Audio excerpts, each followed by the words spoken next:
Ahoj, mám tu môjho prvého klienta.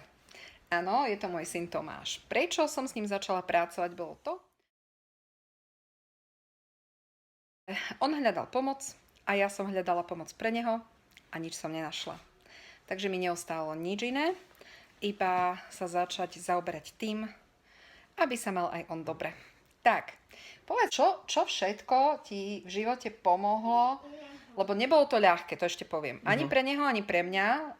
Pre mňa to bolo ťažké, lebo som si musela vypočuť veci, ktoré sa týkali aj mňa a nesmela som to komentovať ako coach. Bolo to pre teba ťažké alebo ľahké? Narodenia? Od narodenia? Tak, ťažké, no. Je to život, tak človek si nevyberá, kam sa narodí, komu sa narodí, kde sa narodí, tak všetko je to samozrejme ťažké a človek sa môže spoliehať na rodičov, keď ich má dobrých, keď ich má takých, že sa o neho nestarajú, tak musí sa spoliehať na seba a na ľudí, ktorí mu môžu pomôcť. Ja som sa našťastie mohol na mamku spoľahnúť vždy. A čo bolo na tom najťažšie? Najťažšie bola tá nestálosť, že sme vlastne som vôbec nevedel, že kde budeme bývať, s kým budeš bývať, ako budeme mať rodinu. Ja som sa nedokázal ustáliť, preto som mal problémy v škole a nakoniec... Aj v živote. V živote, ale nakoniec ma to nejak tak zachránilo, že som začal študovať tú gitaru sám od seba. Presne tak, Hej, áno. takže... Musím povedať, že keď bol Tomáš maličký, tak ja pochádzam z veľmi nadanej hudobnej rodiny a keď mal 6 rokov, tak som ho chcela prihlásiť na hudobnú školu a tam mi pani učiteľka povedala, že toto dieťa nemá žiaden sluch a nikdy hrať nebude, takže teraz mám skoro absolútny sluch. No. Skladám skladby. To je len také na okraj. Dobre. Tak vráťme sa, pred rokom a pol sa tvoje problémy vyvrcholili do takého rázu, že aj napriek tomu, že si zarábal také isté peniaze ako teraz, tak si bol vo veľkých dlhoch, bol si psychicky úplne na dne, mal si pocit, že tvoj život úplne skončil, nebolo to ľahké. Tak, robili sme rôzne veci, robili sme meditácie, robili sme stretnutia, také semináre, kde sme spolu diskutovali. A dala som ti rôzne pomôcky k tomu, aby si začal riadiť financie. Ak by si mohol teraz povedať prvý bod, ktorý bol pre teba ako obratom v živote, kedy si nevedel, z akej strany ti kde kto zavolal, lebo si mal také dlhy. Dobre? Tak skús to. Tie dlhy neboli až také veľké, ale boli veľmi zbytočné. Samozrejme, no, že mohli sa nabalovať veľké, ďalej. Mohli sa nabalovať ďalej, keby som pokračoval v tom.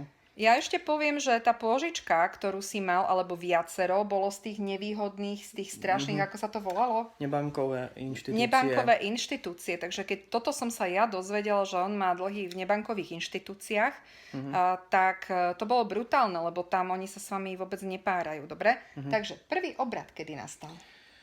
Prvý obrad nastal, keď som začal trošku vnímať ľudí okolo seba, že není všetko chyba druhých, ale aj hľadať tú chybu aj v sebe. Tak som sa zamyslel, že treba pustiť niektorých ľudí a niektoré veci, ktoré som robil zle. Za prvé, neklamať. Hovoriť pravdu vždy. To, čo človek cíti. Pretože tá pravda vždycky vyjde na povrch akýmkoľvek spôsobom. Hej? Tak. Za druhé, nastaviť si... spretrhať niektoré kontakty, aj keď to bolí a človeka to mrzí, je upnutý na toho ďalšieho kamaráta alebo niekoho iného. Len musí to spretrhať, musí to postupne. Poviete, že nemôžem prepáč a ono sa to samo odlúči. Hej. Mi pomohlo. Trvalo to síce až do októbra, kedy som ešte chodil s niektorými takýmito ľuďmi vonku, ale som skončil.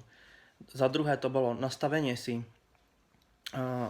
takého finančného systému, stiahnuť si nejakú aplikáciu alebo vie si finančný denník, kde máte svoje príjmy a výdaje pod kontrolou.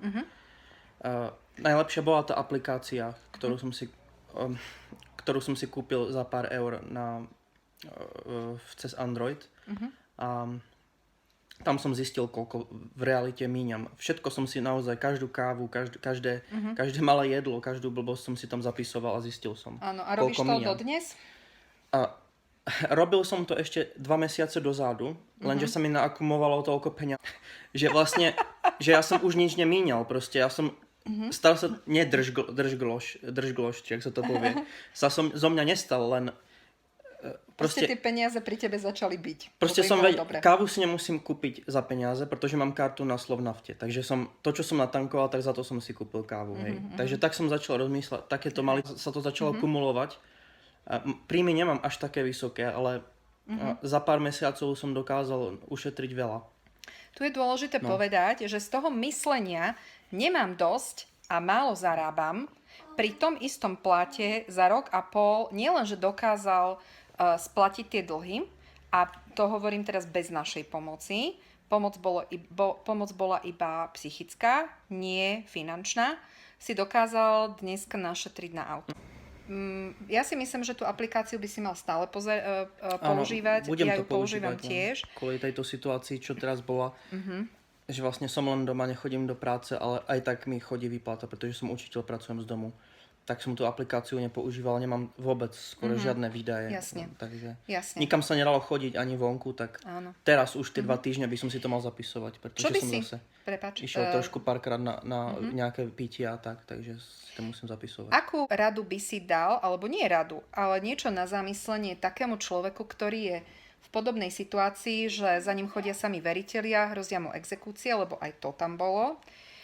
Nemá žiadneho partnera, lebo ty si medzi tým stretol aj jednu úžasnú dámu, ktorá tu teraz sedí s nami a pozerá na nás. Tak tvoj život sa markantne zmenil. Tak skús dať jeden taký tip možno. Jeden taký tip je samozrejme, keď ste sami a hľadáte si partnera a nájdete niekoho, kto vám stojí za to, tak je to veľká motivácia, aby sa človek zmenil v rôznych smeroch, ať už sa to týka egoizmus, hej, tá sebeckosť musí ustúpiť, hej. Človek sa musí prispôsobiť druhému. Nemusí sa prispôsobiť. Nemusí sa Stačí, prispôsobiť, že ale môžeš byť s ňou sám áno, sebou. Hej? sám sebou. Dobre, a čo sa týka financií, keby si mal dať jeden tip, tak aký by to bol? Čo by mal začať robiť? Jeden krok.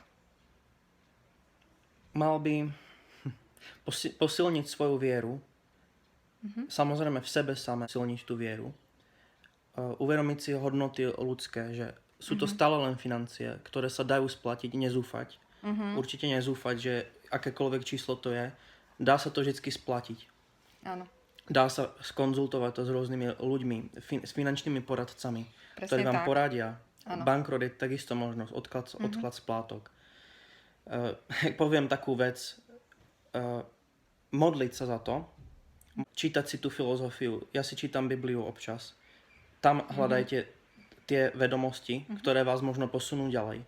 Keď vždycky je lepšie sa obrátiť na tú silu, ktorá nás stvorila, ja si to myslím, že není to nahodilé, tento svet. Ani vznik sveta, tak potom vám ten rozum sa našteluje tak, že to dokážete. Ja ti ďakujem veľmi pekne, že si dokázal sa takto otvoriť a že svoj príbeh dokážeš dať takto online. A je to preto, lebo... Chcel som prekonať aj trému trochu. Určite. A je to preto, lebo iba chceme povedať, že existuje svetlo na konci tunela.